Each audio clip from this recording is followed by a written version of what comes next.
Good morning students. आज हम history का सेकंड चैप्टर स्टार्ट करने जा रहे हैं जिसका नाम है socialism in Europe and Russian revolution.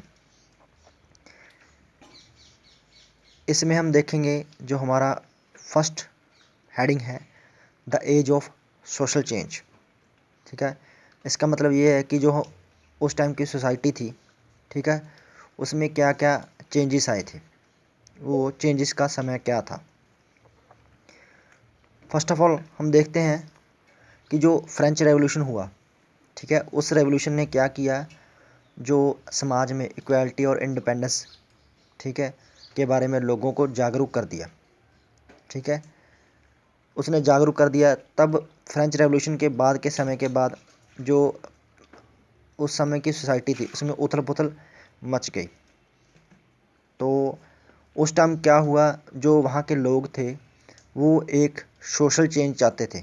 मान लो कि समाज में परिवर्तन हो, पर हर एक इंसान ये कंप्लीट ट्रांसफॉर्मेशन नहीं चाहता था। मान लो हर एक पर्सन ये नहीं चाहता था कि समाज पूरी तरह से बदल जाए, पर हर एक पर्सन थोड़ा थोड़ा चेंजेस चाहते थे।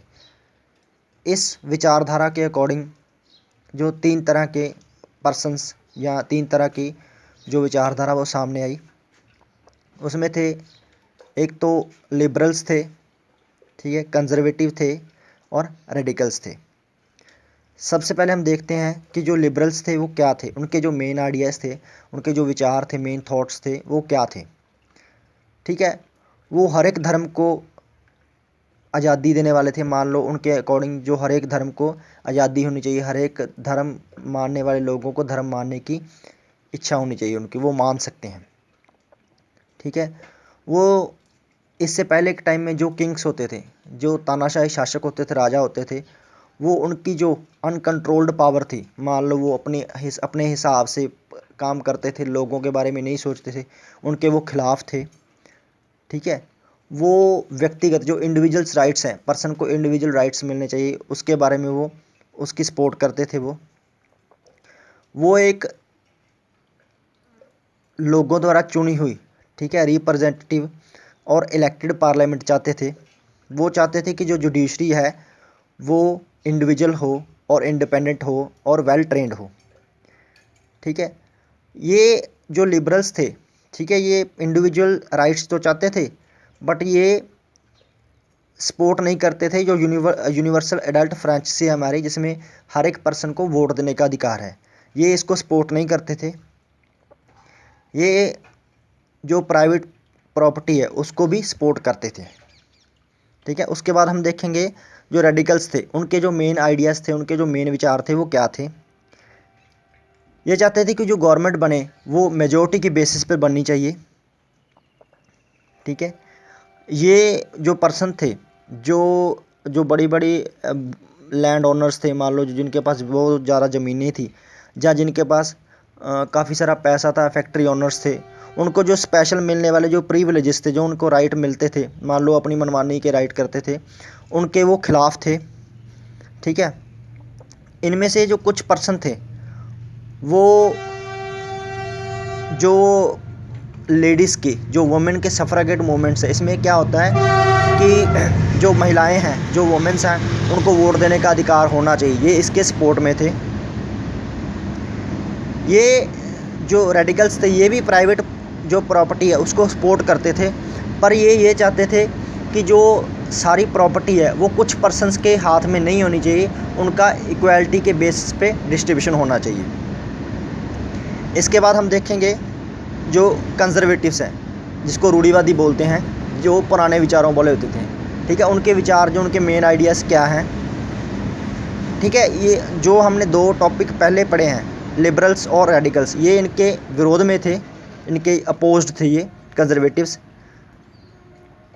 ये एश्योर थे, ये एश्योर इस बात के थे जो पास्ट मस्ट बी रिस्पेक्टेड, जो पुराने विचार हैं उनकी रिस्पेक्ट होनी चाहिए, उनको पूरी तरह से भुलाया नहीं जाना चाहिए, क्योंकि ये रूढ़िवादी परंपरा ऐसी होती है जिसमें जो पुरातन समय के, जो पुराने समय के विचार हैं, जो पुराने समय की विचारधारा है, उसको ये भुलाना नहीं चाहते होते।